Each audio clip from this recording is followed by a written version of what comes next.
Good Friday morning. I'm Zincle Asamoah. And I'm Stephen Romo. Joe and Savannah will be back next week. But right now, let's get you to your headlines. Right now on Morning News Now. Unconscionable, a nationwide epidemic that has nothing to do with COVID. After recent high-profile mass shootings in Tulsa, Buffalo, and Uvalde, President Biden now demanding action on Capitol Hill. My God, the fact that the majority of the Senate Republicans don't want any of these proposals even to be debated or come up for a vote, I find unconscionable.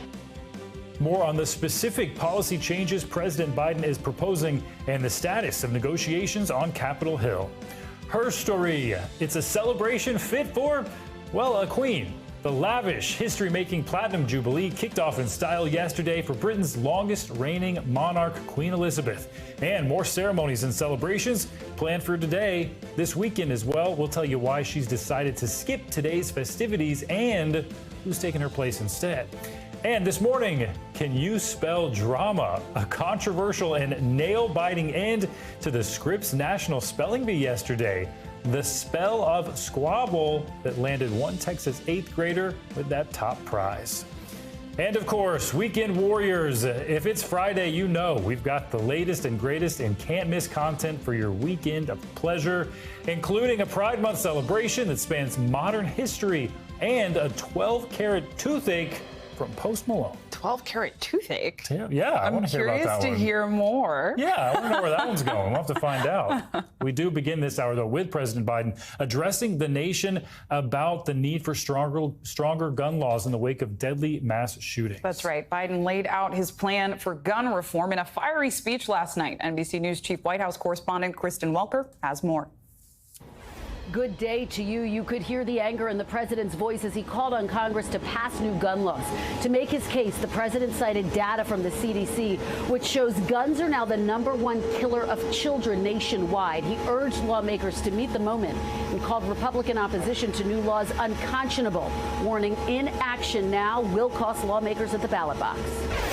With the country still reeling from the mass shootings in Buffalo, Uvalde, and Tulsa, President Biden made an impassioned plea to Congress overnight. Pass new gun restrictions now. For God's sake, how much more carnage are we willing to accept? How many more innocent American lives must be taken before we say enough, enough? The president, who recently visited 2 of those grieving communities, drawing from the moment mourners in Uvalde begged him. They had one message for all of us. Do something. Just do something. For God's sake, do something. The president laid out his agenda against the glimmering lights of 56 candles, each representing a U.S. state or territory, reflecting his view this is a national emergency. The president calling on Congress to reinstate the assault weapons ban, which expired in 2004. But acknowledging the slim chances of that, Mr. Biden said at the very least, lawmakers should raise the minimum age to purchase an assault weapon from 18 to 21. He also urged Congress to expand background checks and impose red flag laws, which would allow law enforcement to take weapons away from anyone deemed a threat to themselves or others. This isn't about taking away anyone's rights. It's about protecting our freedoms to go to school, to a grocery store, to a church, without being shot and killed. The House is expected to vote on a package of new gun laws next week, but many Republican lawmakers still objecting to the reforms. These leftists want to take those firearms away so that people are defenseless to defend their families. And a House hearing earlier in the day highlighted the deep divides that remain when Florida Republican Greg Steube, appearing remotely, displayed his own gun collection. Here's a 7-round magazine, which would be less than what would be lawful under this bill if this bill were to become law. It doesn't fit. So this gun would be banned. I hope the gun is not loaded. I'm at my house. I can do whatever I want with my guns.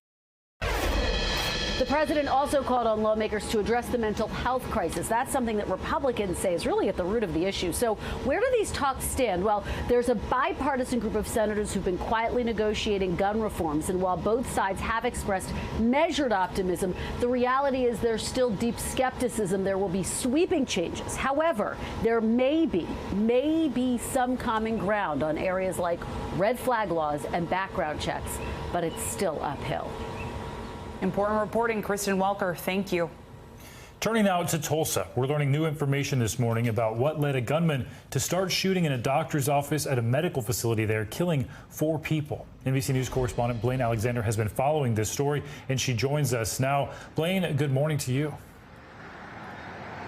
Well, Stephen, good morning to you. We really are continuing to just learn stunning details about what unfolded here in Tulsa, Oklahoma. Officials say that the gunman walked into his doctor's office and shot and killed 4 people, including his own surgeon, with a weapon that he had purchased only hours earlier. This morning, stunning new details in America's latest mass shooting. Police say this man, 45-year-old Michael Lewis, walked into an orthopedic office on the campus of St. Francis Hospital in Tulsa, Oklahoma, and opened fire. His target, Dr. Preston Phillips, who had performed back surgery on the gunman less than 2 weeks ago. He came in with the intent to kill Dr. Phillips and anyone who got in his way. He blamed Dr. Phillips for the ongoing pain following the surgery. Police say he legally purchased 2 firearms, a handgun and an AR-15 rifle, which he bought less than 3 hours before the attack. The first call came at 4:52 p.m. Within 5 minutes, officers were inside and say the gunman took his own life after ending 4 others. There are reports that one of the victims held the door for someone to allow them to escape and was shot and killed. That man was William Love. His daughter calls him a protector of his wife, daughters, grandkids, and great-grandkids. Dr. Preston Phillips was a father of 3. Sam Combs was a longtime friend and patient. Doctors, and a family man. Loved his wife and children, yes, and it showed. Amanda Glenn spent 18 years in the medical field, a devoted mother of 2 boys. And Dr. Stephanie Hewson, remembered by her ex-husband as a dedicated physician. If there was an ability for you to literally pick from the best menu that we have for character traits to for a human being, that would be Stephanie Hewson. His sorrow mixed with fury that America's gun epidemic has struck again. The monster buys an AR-15 that day, and then he goes in, and Stephanie's collateral. And Oklahoma's Governor Kevin Stitt has ordered that all flags statewide fly at half-staff to honor those victims. They will also be honored tonight in a prayer vigil this evening. Stephen. We know Tulsa grieving that loss. Blaine, thanks so much. Now turning overseas to the celebrations for Queen Elizabeth's historic Platinum Jubilee. Day 2 kicked off this morning with a special service of Thanksgiving. Yeah, and the royal family was there, including Harry and Meghan, but the guest of honor making a reluctant last-minute decision to skip that service. NBC News foreign correspondent Kelly Kobayea joins us now from London with more on this. Kelly. That's right. Good morning, Stephen and Zinkley. The Queen was not here this morning. The palace said that she greatly regretted not being able to be at this service, but she would have had to navigate those grand steps leading up into the cathedral and the long walk down the aisle, all in front of cameras. And we know she's been using a cane.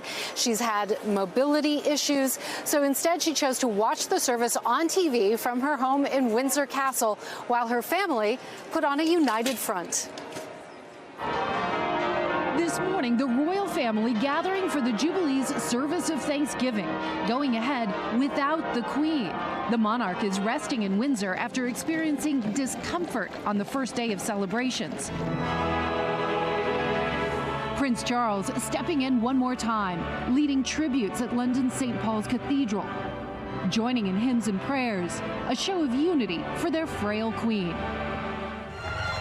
Harry and Meghan making their first formal appearance back from the U.S. after 2 years. The Duke and Duchess kept a low profile on the first day of celebrations, watching the parade from a window with the Queen's grandchildren and great-grandchildren. It was a once-in-a-lifetime moment, and the children continued to steal the show Thursday, especially William and Kate's youngest, 4-year-old Prince Louis, expressing his amazement and displeasure during the military flyover, and chatting with his great-grandmother as she joined her family on that famous balcony, waving to a sea of people, the crowds cheering their queen. Just brought out tears. It's something you have to be here to experience. The next generation on full display throughout the day. There were so many other members of the royal family that were put in the spotlight, and I believe that was completely deliberate to showcase them and to reassure the public that there will be continuity. Prince Charles on horseback, leading the birthday salute for his mother, bringing the parade to her as she watched from the palace's balcony instead. William and Princess Anne riding behind the future king. Camilla and Kate and the children waving from the carriage. Kate later taking a prime place next to the Queen on the balcony. And just maybe a glimpse into the future. A surprising personal touch from Prince Charles and Camilla, spotted shaking hands with royal fans after the parade. How was it? Did you enjoy it? The Queen was all smiles back at Windsor as she lit the first of more than 1,500 beacons around the world.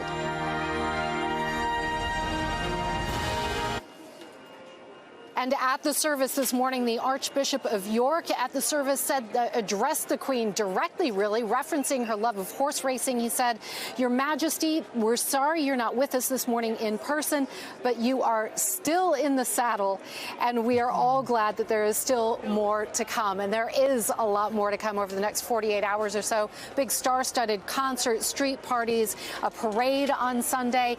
And the question is, guys, will we see more of the Queen? And we just don't know. Those decisions will likely be made almost on an hour-by-hour basis, depending on how she feels. Stephen Zinkley? Well, we'll be watching that for sure. They know how to throw a jubilee over there. That's for sure. Kelly, thank you. Now let's bring in royal commentator Hillary Fordwich. Hillary, good morning. There's a lot of concern, as we just heard, about the Queen's health, especially since she did not attend today's service. So what's the likelihood that we'll see her at other events this weekend? And how important is it for the public to see her? Especially, we know she has a pretty good rating when it comes to public opinion in the UK. Well, Zinkley and Steve, pleasure to be back with you. Yes, actually, she does have a very high rating. She's over 80%. She enjoys the highest rating. And even those that aren't considered royalists, they actually still have great admiration for the Queen. And I think that's rather common also around the Commonwealth. Those are the YouGov polls. And there are other royals who were once favorites have now plummeted. And I'm sure you can gather who they are. But in terms of a few things here with regard to her health, yes, it's been considered sporadic mobility issues by the palace. That's what they're calling it. And she now has what's called a Queen Mobile, actually a glorified golf cart she went to the Chelsea Flower Show with. So yes, it will be literally hour by hour. And the palace has already said that she won't be able to attend the Epsom Derby, and that's pronounced Derby. In the US, we call it Derby, but it's the Derby. And that's a great passion of hers. So we know that's very sad. She also, of course, was not at Westminster Abbey this morning. And that is, again, because yesterday she rather overdid it and stayed up late lighting those beacons that were lit in 54 countries, the capitals of the Commonwealth countries around the world. So nearly 3,000 beacons, and she started it off. Well, Prince Charles has stepped in for the Queen for some events over the past year, in addition to today's service. Most recently, he read the Queen's speech at the opening of British Parliament. The Queen also pulled out of the event because of mobility problems like the ones you were just mentioning. With Charles taking on more of these duties, what can we expect from him moving forward? And what could the monarchy look like with Charles as king? Well, Steve, you're totally right. He's actually acting officially as sort of a regent role, and that is standing in for the Queen, because the Queen will never abdicate. She declared on her 21st birthday back in 1947 that she would, whether her life was long or short, she would be devoted to her people. Of course, she's done that. So she'll never abdicate. So yes, what we'll see, Steve, is more of his presence. He stood in for her on a number of occasions, including COP26, when she also wasn't well. So we'll see more of this. And also, I think it's the rather clever way, smart way of having a more gentle transition, since she is so loved. And there has always been controversy, of course, around Prince Charles due to the nation's love of Princess Diana. And Hillary, we'd be remiss not to talk about the royal who stole the show during yesterday's appearance by the royal family on the balcony at Buckingham Palace. Prince Louis's reactions to the flyover clearly went viral. The 4-year-old's faces have become memes overnight. I know I'm a fan of them. So what do you make of all this attention that Louis has received over the past 24 hours? Well, I will say, Zinkley, well, he's 4 years old, not 3. Somebody mentioned he was 3. He's 4. I think, actually, there's never a mistake. There's always a purpose to where every single person is put on that balcony. And while obviously this is a very important, very serious occasion, it was not by accident that he was right next to his great-grandmother. Why? Because it brings a touch of levity. Everybody knows a 4-year-old isn't going to behave perfectly. One always risks, of course, the behavior of children on a balcony. And I think there was a lovely touch, actually very reminiscent of Princess Diana, when the Duchess of Cambridge leaned down, and there you can see it right now, she gave him a little sort of guidance and correction. So did the Queen. There was another shot actually earlier on during the day when Princess Charlotte, she actually stopped his hands when he was waving too much, and during this. So she knows how to behave, that's for certain. But I think it added levity, and it also very cleverly showed younger people, look, there's a continuity, and they are a regular family. They have little children who can't stand the entire 5 minutes of a ceremony. Very importantly, I think, something that hasn't been mentioned a lot, though, with the flyover, there were 70 planes. And if you noticed, you could actually see the Queen gesture to Prince Charles and mention to him a little nod and a little comment. And one might think that when the Lancaster went over with the Spitfires, she recognized that sound from the Second World War. The only living monarch who served during the Second World War, she was both a mechanic and a trained lorry driver. That's truck in American.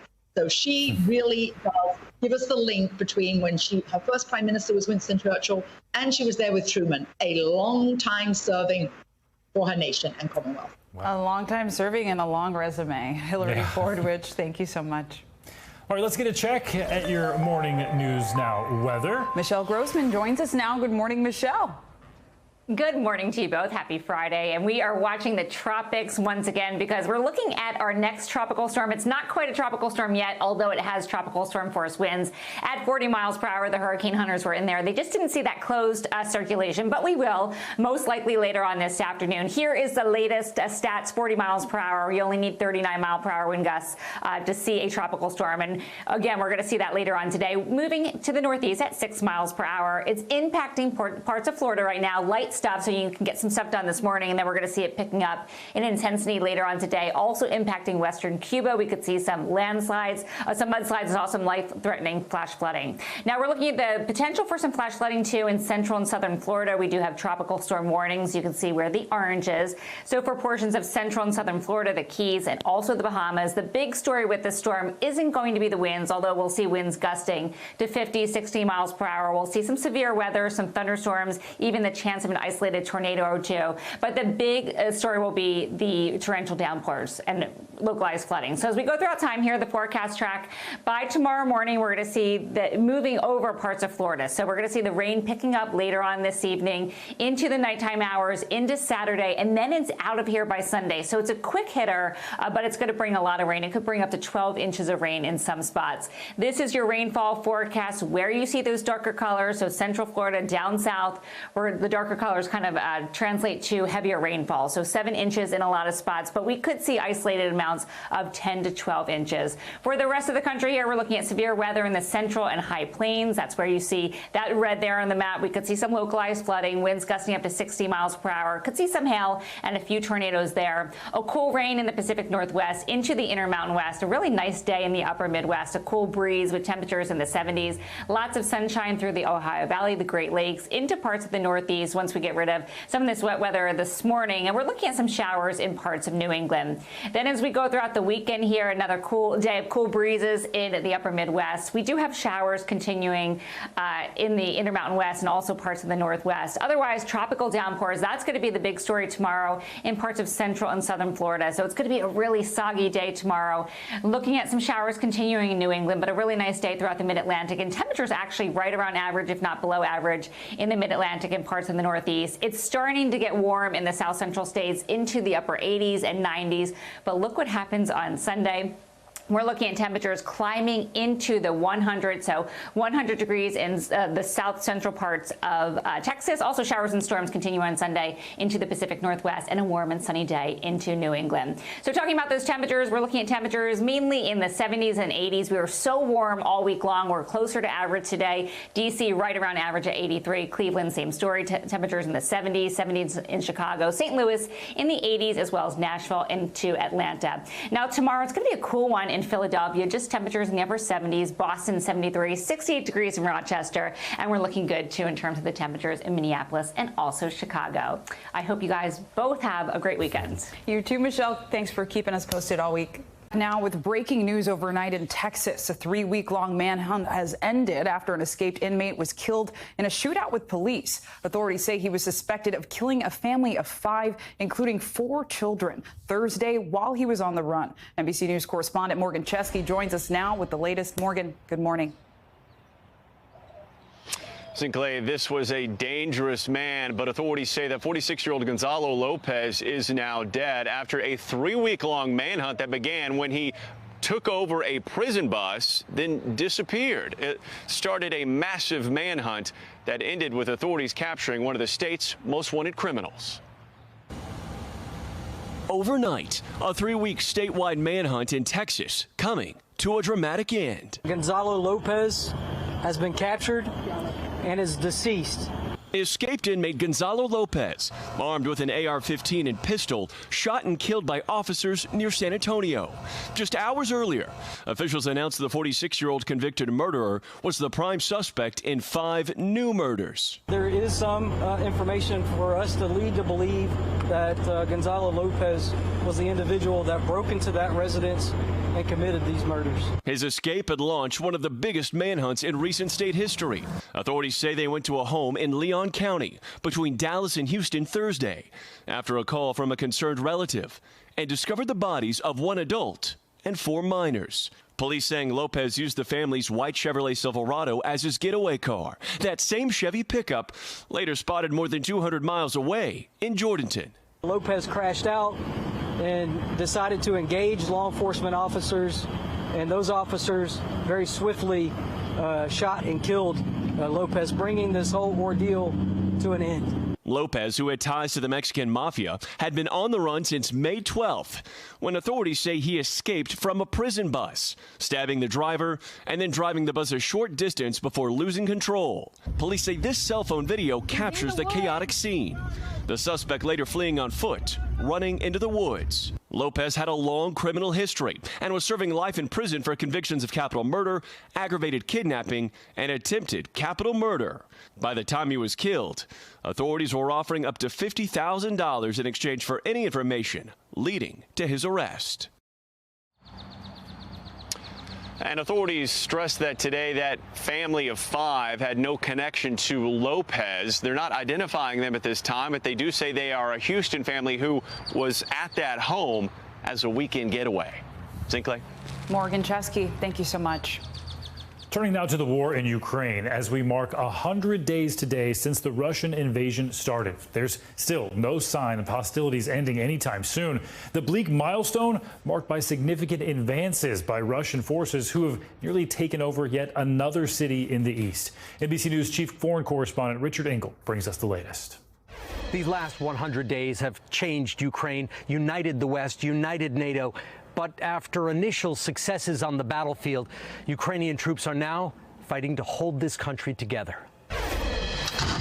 100 days in, Russian troops this morning have all but captured Severodonetsk, their 5th major city in Ukraine. President Zelensky says Russia now occupies about 20% of the country. Getting it back could take years and isn't guaranteed. 3 months ago, the war looked promising for Ukraine. The whole country united against this Russian invasion. At the front, Ivan Mishchenko, a judge who gave up his bench, was one of many civilians who took up the call to arms. At the first stage, they wanted to invade the whole country. And I think it was their mistake. They lost a lot of soldiers, a lot of tanks, a lot of equipment, just because they thought that Ukrainians will be happy to see them, but Ukrainians are happy to see them dead. Now the war goes more slowly. Now it's a destructive grind, with Russia using artillery to blast through Ukrainian towns and cities, as Russian soldiers, Ukrainian officials claim, loot and carry out war crimes. 22-year-old Karina Ershova lived in Bucha. She was a waitress in a Japanese restaurant. Ukrainian police say Karina was tortured, raped, and executed by a Russian soldier. Her family identified her by her tattoos. Now they're trying to bring her case to trial and want eye for an eye justice. I want the same thing to happen to them as happened to my daughter, her mother seethes. The ramifications of Russia's war go far beyond Ukraine and are only now emerging. 6 million refugees, a global oil and food crisis. Sweden and Finland nervously applying to join NATO. And the Cold War threat of nuclear escalation returning. Russia has been showing off its arsenal. It seems to be a warning to the world, especially the United States, not to try to stop any attempt by Putin to rebuild Russia's empire, starting in Ukraine. U.S. and NATO officials assess that Russia is highly unlikely to use nuclear weapons here in Ukraine, but stress that Russia's threats and increasingly aggressive language about nuclear weapons is highly irresponsible. Richard Engel, thanks so much. Now to more international news. Authorities investigating an alarming rise in needle attacks in several European countries. Yeah, Claudio Lavanga joins us now with more on this story and more on what's happening. Good morning to you. Good morning, guys. Well, there have been at least 300 needles attacked all across France, mainly at concerts, at nightclubs, which have really puzzled both the doctors who don't know whether the victims have been injected with anything through these needles, and also the police who don't know who is just pricking random people with needles for apparently no reason. Now there are several prosecutors on the case in France, while similar needles attacks have been reported also in neighboring countries, in the UK and also Belgium and the Netherlands. And let's move to Turkey, or rather Turkey, as the country will be called from now on internationally. The name change has been requested by the Turkish president to the United Nations as part of an image rebrand of the country. Among the reasons is the association of the previous name, Turkey, with the bird traditionally served at Thanksgiving.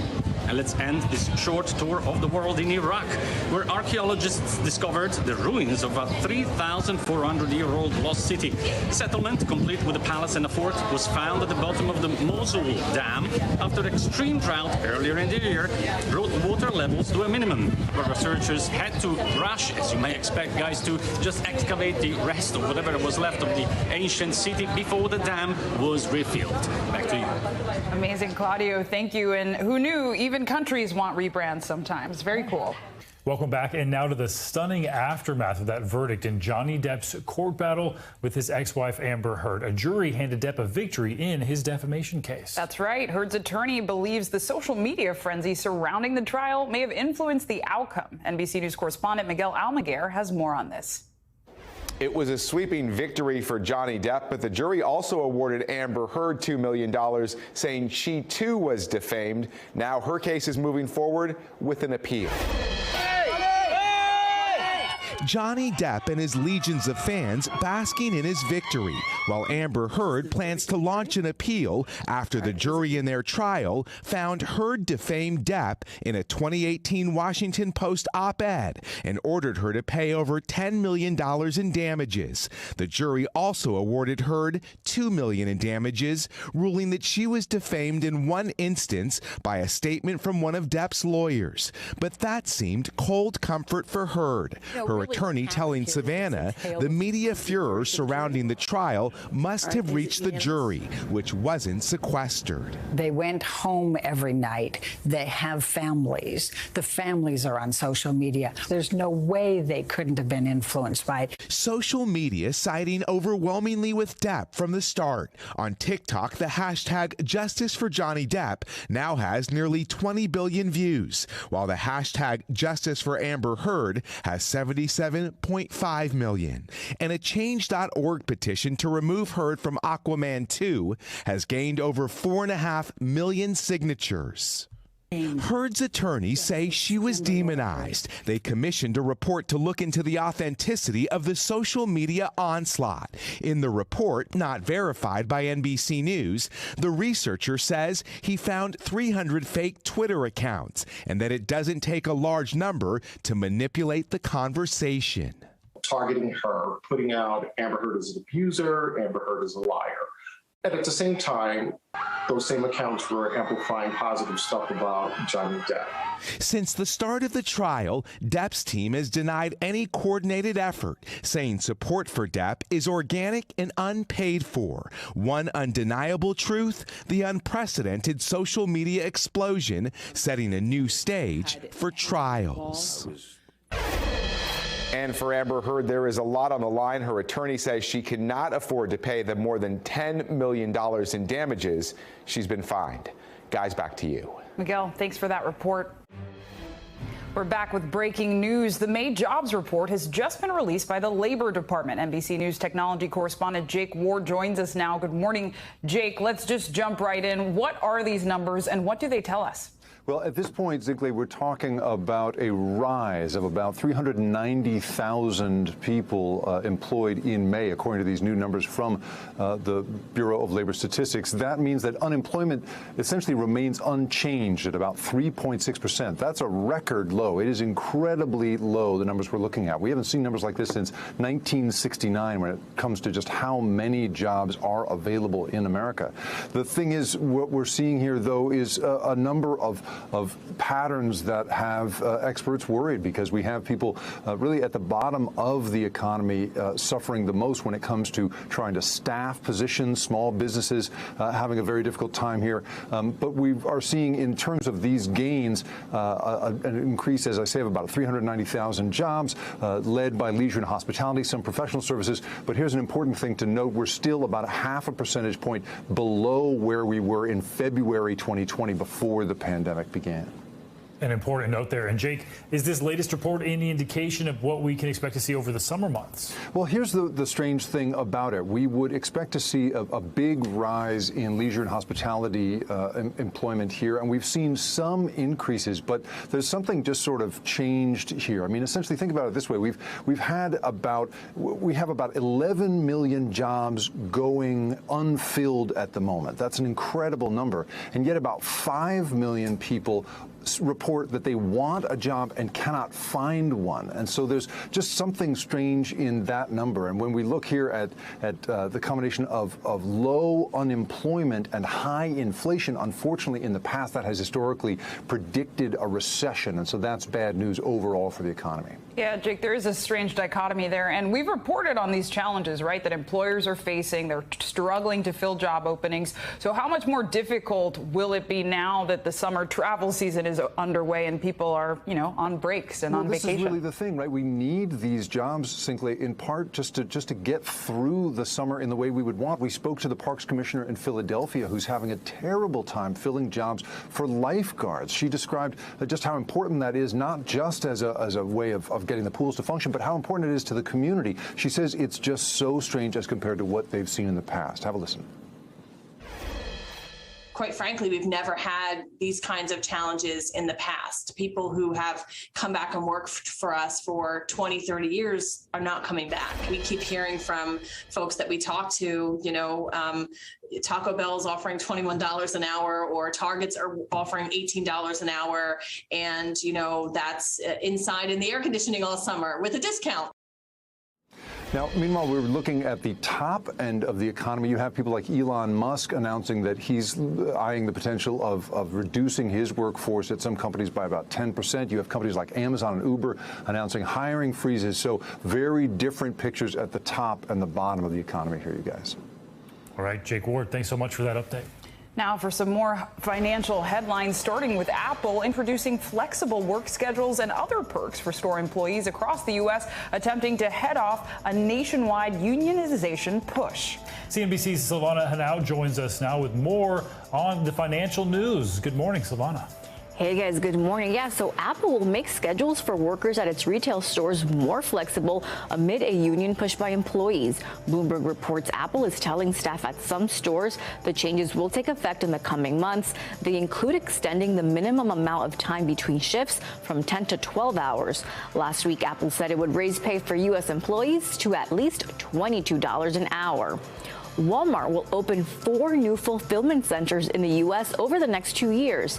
That will create 4,000 new jobs, expand Walmart's delivery network, and make workers' jobs easier.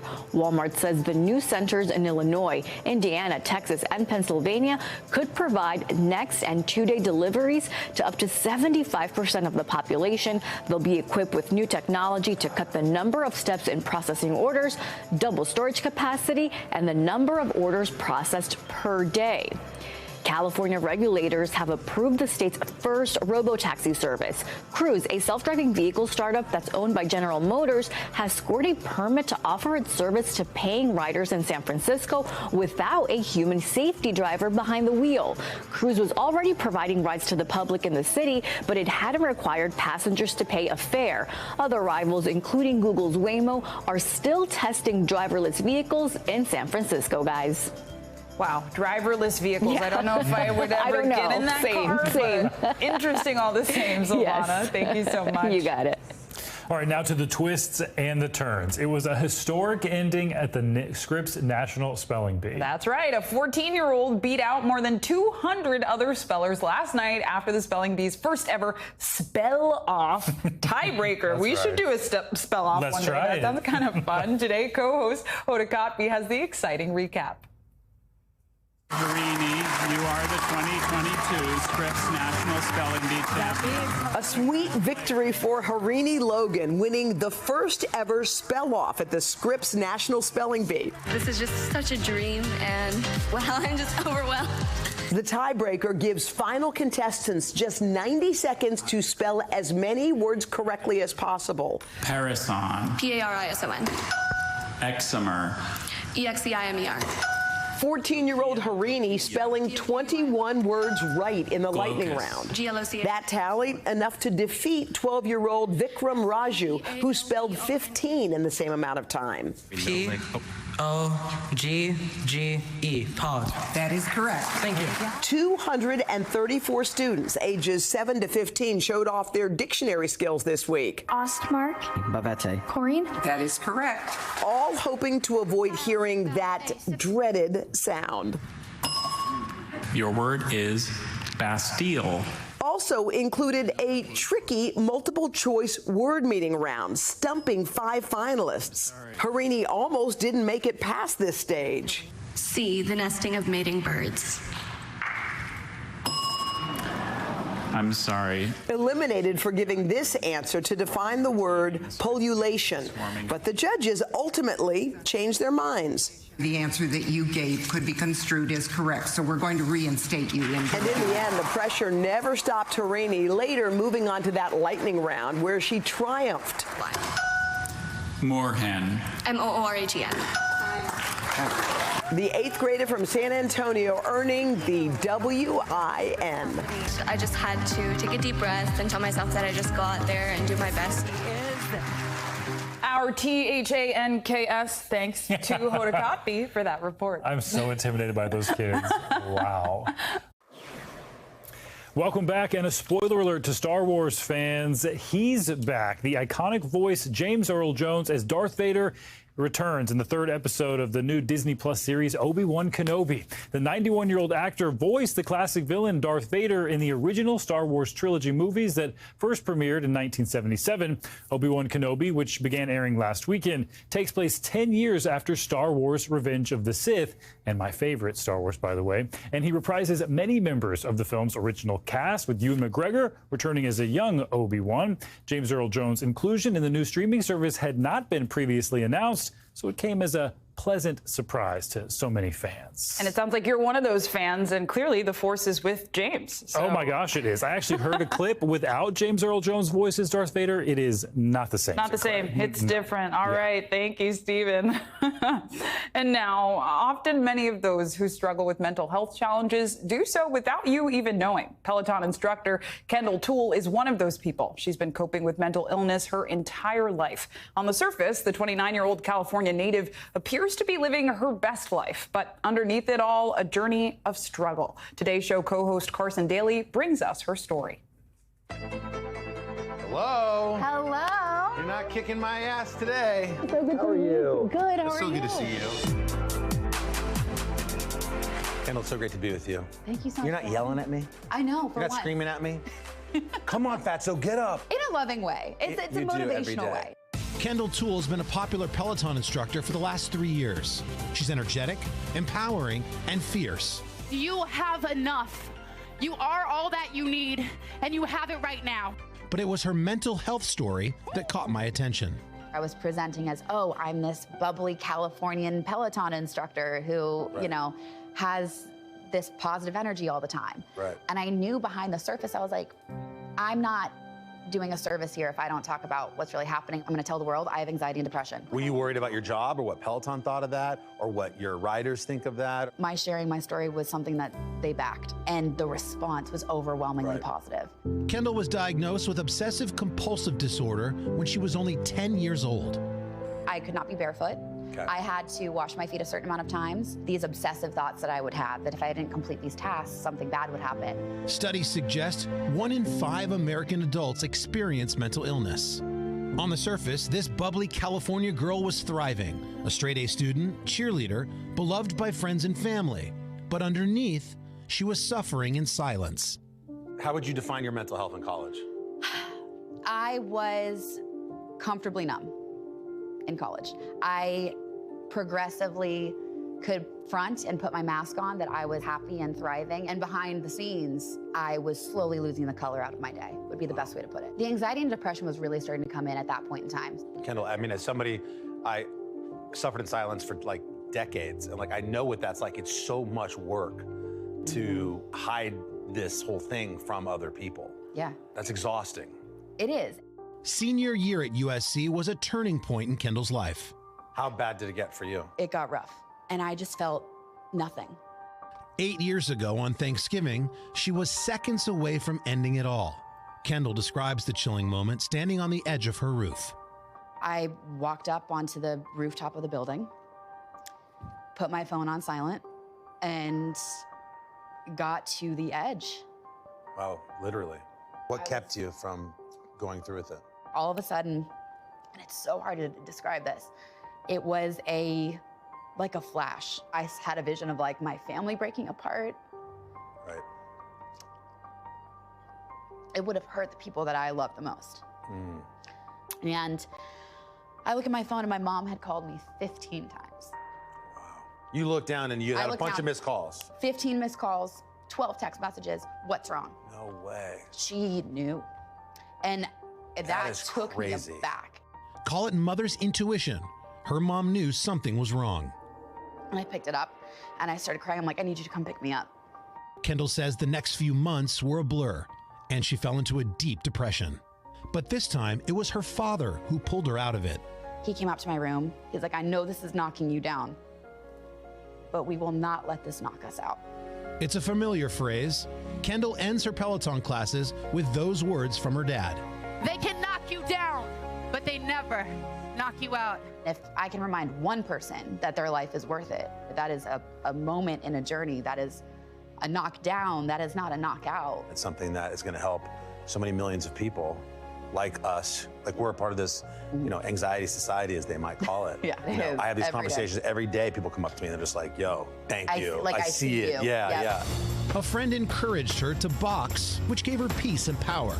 And now she teaches shadow boxing and showed me how it's done. Good. Now the hip turn, really get into that rotation. Bah, good. We're trying to normalize this conversation and break so many stigmas. What do you say to somebody who was in a dark place where you were when you were 21? There's more than that moment. There's more than that feeling. You're worth more. Have you had a moment with your dad where you said, you know what? I was down. I wasn't out. Has that come full circle? It happened recently. He came to visit, and we were sitting up on my roof, and I told him, I was like, listen, like, I would not be here if it wasn't for those words. And he told me that he takes my class often. And he said, every time you end your class, I put my fists up and I raise them with you. And he said, I'm so proud. Wow. Thank you, Carson Daly, for that story. They can knock you down, but they can't knock you out. And also an important reminder, if you or anyone you know is struggling, you can call the National Suicide Prevention Lifeline at 1-800-273-8255 or text TALK to 741-741. It's so important to know you're not alone. Stephen, especially after weeks like this, thank goodness it's Friday. We need it. Absolutely. And we have each other. So. We do. We're making it through. Yes. Also something to help us all get through to the weekend. You can grab your popcorn or your coffee or both. I have. She's got her coffee. Get ready because you know what it means. It's Friday, so your can't miss list is here. All the movies, TV, music you should check out this weekend. That's right. And joining us now with some of her top picks is Variety Magazine's senior entertainment writer, Angelique Jackson. Hello. So last week, it was all about Top Gun and the reboot. And this week, theaters will have a different feel as two thrillers are opening on the big screen. I'm a little afraid of thrillers and scary movies. Cannot lie. But what can you tell us about The Watcher and Crimes of the Future? Well, I will first admit that I'm a little nervous about these two, but they come very highly recommended. Watcher First was a Sundance selection, and it is the story of a young woman who is a little concerned that she might have a stalker. This is directed by Chloe Okuno and starring Micah Monroe. This is a really kind of creepy story, but one that kind of puts a Me Too twist on these type of thrillers. And then next up, we have Crimes of the Future, which is David Cronenberg's latest. He really keeps his crown as the king of body horror here with this movie that stars Viggo Mortensen, Lea Seydoux, and Kristen Stewart. This one received a 6-minute standing ovation at Cannes, despite the fact that it is absolutely incredibly creepy. It's about a performance artist who performs live organ surgeries in front of a crowd. Yeah, definitely, weigh your popcorn intake on this one. Oh, wow. Good advice there. Well, it's also Pride Month, and there's an interesting new show that's presented in a fun new way to talk about queer people in history. What can you tell us about Book of Queer?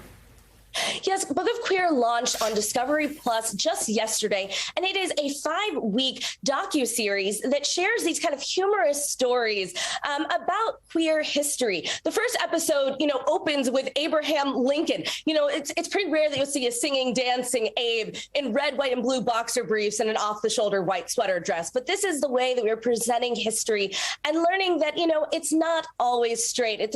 It's inspired by historian Eric Cervini, and it's a way to tell stories about these politicians, artists, scientists, and world leaders that were known to be part of the queer community, or maybe you're just learning about their queerness for the first time. And briefly, I also know in terms of listening that Post Malone is out with his new album, 12 Carat Too Thick, and it's full of guest artists, right? Yes, so it has contributions from Fleet Foxes, The Weeknd, Doja Cat, Roddy Ricch, so many more. This is Post Malone's 4th album, kind of coming off of his last Grammy-nominated album, Hollywood's Bleeding, back in 2019. And he is back, kind of talking about the ups and downs of being an artist in the mainstream. So this is definitely one to take a listen to this weekend. So much to watch and listen to. Oh, yeah. Thank you, Angelique, so much. Thank you, guys. Well, that does it for this hour of Morning News Now. The news continues right now. Thanks for watching our YouTube channel. Follow today's top stories and breaking news by downloading the NBC News app.